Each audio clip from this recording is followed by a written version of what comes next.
Hi everybody, Erin here. Welcome back to Waiting Moose, and today I'm going to be talking about some of my many first-in-series books that are hanging out on the shelves behind me.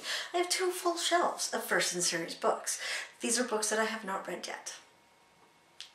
Yeah. Let's not do a count, let's just talk about these 5 that I have waiting for you. First up, I have a thriller, Eeny Meeny by M.J. Arledge. This is a series. Last I looked, I think there's 3 in the series, but watch me be wrong. Anyway, at the bookstore I saw 2, but I think there's a 3rd now. And this series is the Detective Inspector Helen Grace series, and I'll read from the back. 2 people are abducted, imprisoned, and left with a gun. As hunger and thirst set in, only one walks away alive. It's a game more twisted than any Detective Inspector Helen Grace has ever seen. If she hadn't spoken with the shattered survivors herself, she almost wouldn't believe them. Helen is familiar with the dark sides of human nature, including her own, but this case, with its seemingly random victims, has her baffled. But as more people go missing, nothing will be more terrifying than when it all starts making sense. So that's Eeny Meeny. It's definitely a thriller by M.J. Arledge. God, I picked this up at a thrift store, I believe, last year in southern BC. So somewhere probably Sparwood or Fernie, BC. I picked this up on a little bit of a road trip, and yeah, it's a book I need to get to.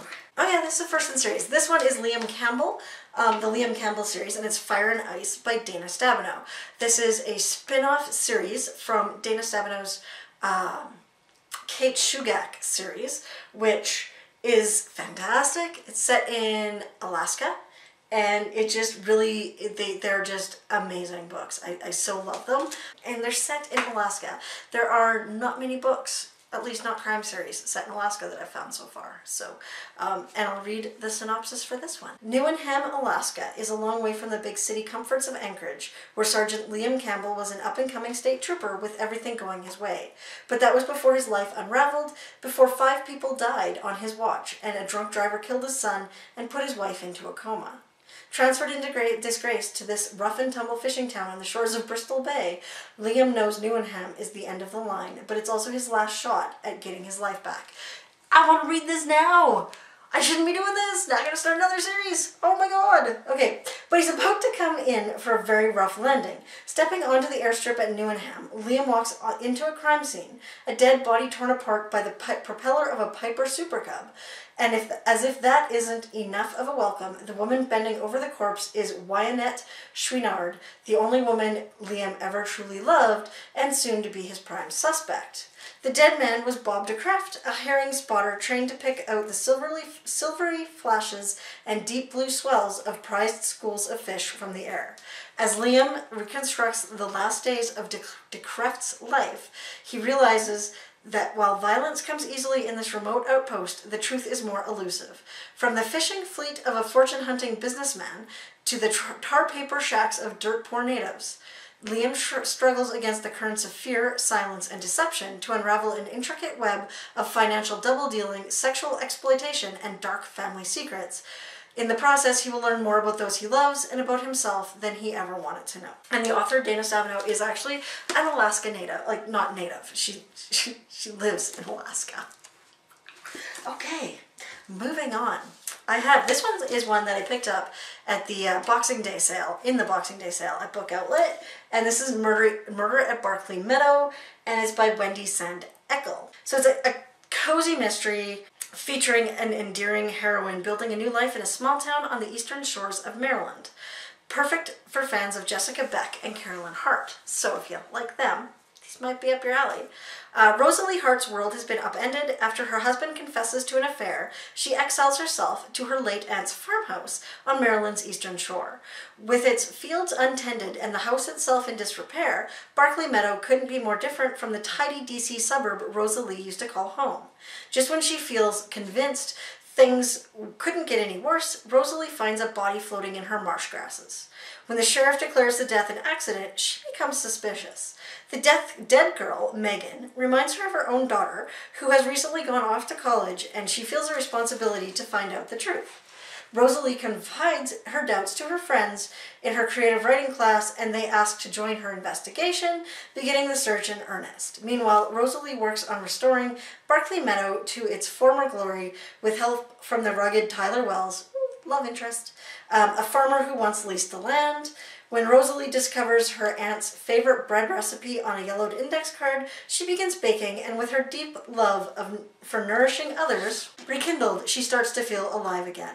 However, as she zeroes in on the truth about what happened to Megan, she begins getting ominous threats. Determined to get justice for Megan and protect the new home she's begun to build for herself, Rosalie races to catch the killer in this deftly plotted and heartwarming debut. So, Murder at Barclay Meadow. These are like all over the map. I've got Alaska, I've got Maryland, literally all over the map. Now I've got one set in the olden days. A historical mystery with delightful end papers.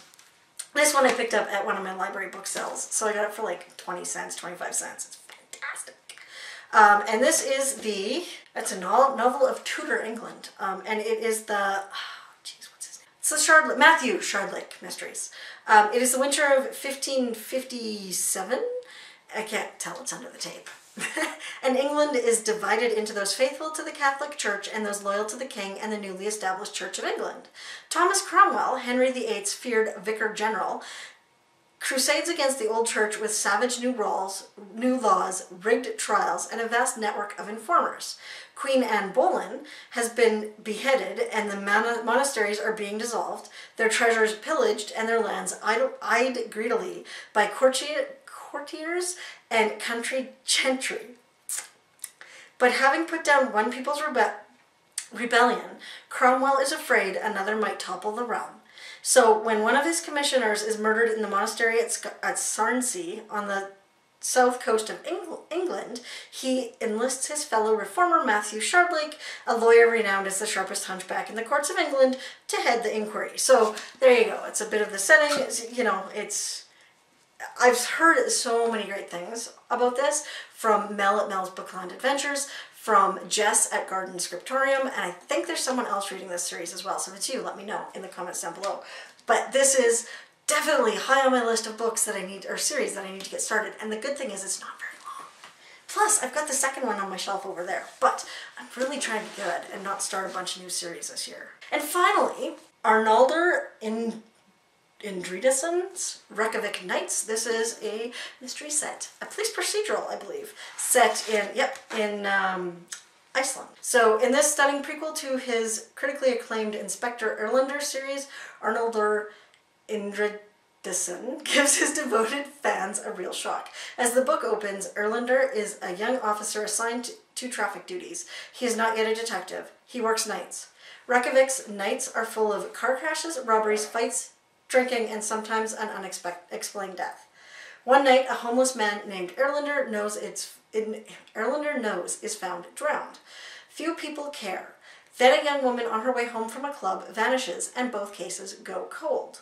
But Erlander's instincts tell him that the fates of these two victims are worth pursuing. He is inexorably drawn into a world where everyone is either in the dark or on the run.